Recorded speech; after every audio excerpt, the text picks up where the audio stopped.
What should I do here? Overseas sports? I went to a Premier Football League game yesterday. I went to Arsenal versus Everton, and I guess Arsenal was heavily favored.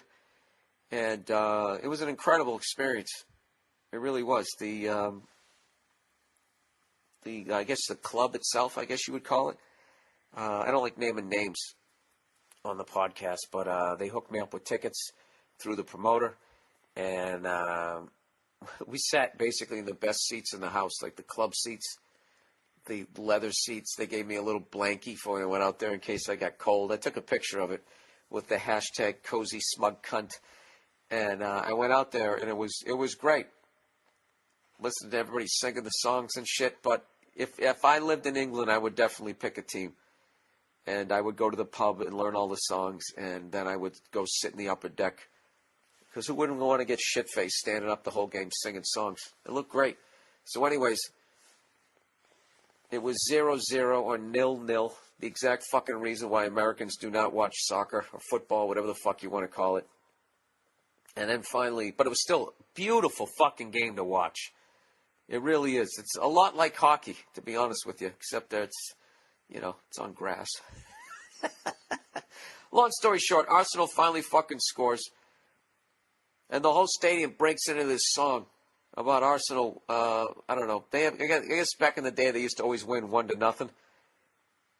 They score one goal, and then like a bunch of cunts, they just would all go back on defense, and you couldn't score on them, as the whole crowd would sing this song, 1-0 Arsenal, and you're gonna fucking lose and all this shit. So anyways, so they go up 1-0 with like 2 minutes left, and they all start singing the song. The whole fucking stadium, except for this one little corner that was for Everton, and they're into the second verse. The whole place is singing. They got their scarves out, holding up, going nuts. Big, glowing fish and chips looks on their faces, having a hell of a fucking time. And when they're in the middle of the second verse, Everton scored.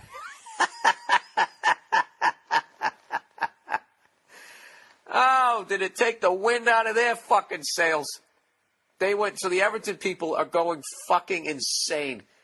Somebody lit off like a little smoke bomb that had this blue smoke that was the cover of Everton. I guess you're not supposed to do it. And the cops all came running over.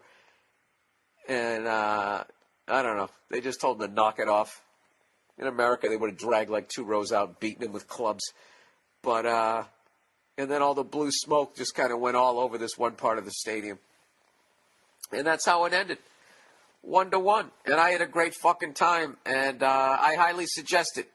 Highly recommend it. If you come over to England, you definitely got to go. You got to go to one of those games, Premier League games. It was fucking tremendous. And I plan on going to many more, and hopefully in the future. But this is something that I found out that was interesting, was all the maniacs go to the soccer games, and the rich cunts go to rugby. Who would have thought, right? Or the posh cunts, as they call them, go to rugby, I guess in England. That makes no sense to me. Who would think that rugby would be like, is it like an elitist sport?